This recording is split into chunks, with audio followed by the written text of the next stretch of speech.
saw a post, and I know that for National Cybersecurity Awareness Month this year, the National Cybersecurity Alliance is focusing on multi-factor authentication, MFA. Yes. I saw a post on social media where someone was responding to someone who is very high ranking in our industry, talking about MFA, and they referred to it as MFA. And there was almost this, kind of shaking their head because people weren't using MFA. But the response to that was, the audience you're talking to doesn't know what MFA is.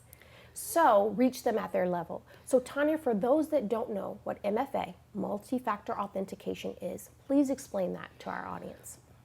Basically what multi-factor authentication is, MFA, it makes it easy to say, but basically what it is adding a second layer of authentication. So, we've always had username and password, and that has been okay, but now that we know that threat actors are buying stolen credentials online, right? A data breach happens, the credentials get leaked online, they're able to access those.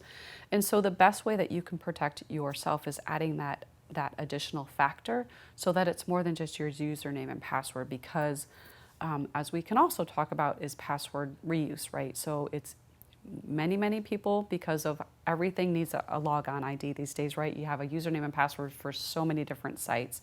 That threat actors will buy these, they'll spray them across different sites, right, to see where they can get access to. So because of this password reuse, it's easy for threat actors to leverage those username and passwords. So adding that additional factor then can stop them.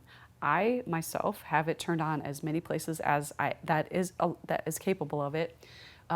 Last year, sitting in church, I got this little alert that says, we have a notice that you are trying to log into your Facebook. I haven't logged into my Facebook in over 5 years. Wow. So immediately I knew I'm not worried about it because I have that two-factor, and then just replied back of that wasn't me, and they were able to then, then they send it off to fraud team or whatever they do with it. But then I knew that I didn't have to worry about my Facebook account being compromised or taken over or stolen, right, because I had that additional factor. So I always tell people, at least, enable it wherever you can, especially your bank accounts, right, and especially your social media accounts that all allow for that now. And many websites and institutions are standing up that capability so that you can enable that. Right. And for clarity for our audience, multi-factor authentication is where any of your social media accounts, your banking accounts, they are asking for another way to identify that it's you. Right. So whether it's a telephone number or an email address or some other way that they can authenticate using, a different account to authenticate that it's you. Yes. To protect those accounts as they're logging on. That's going to protect them. Yes, and I also recommend that try to avoid using an SMS text message, right? Because we are seeing more and more threat actors going after a way that they can compromise or get access to your cell phone number.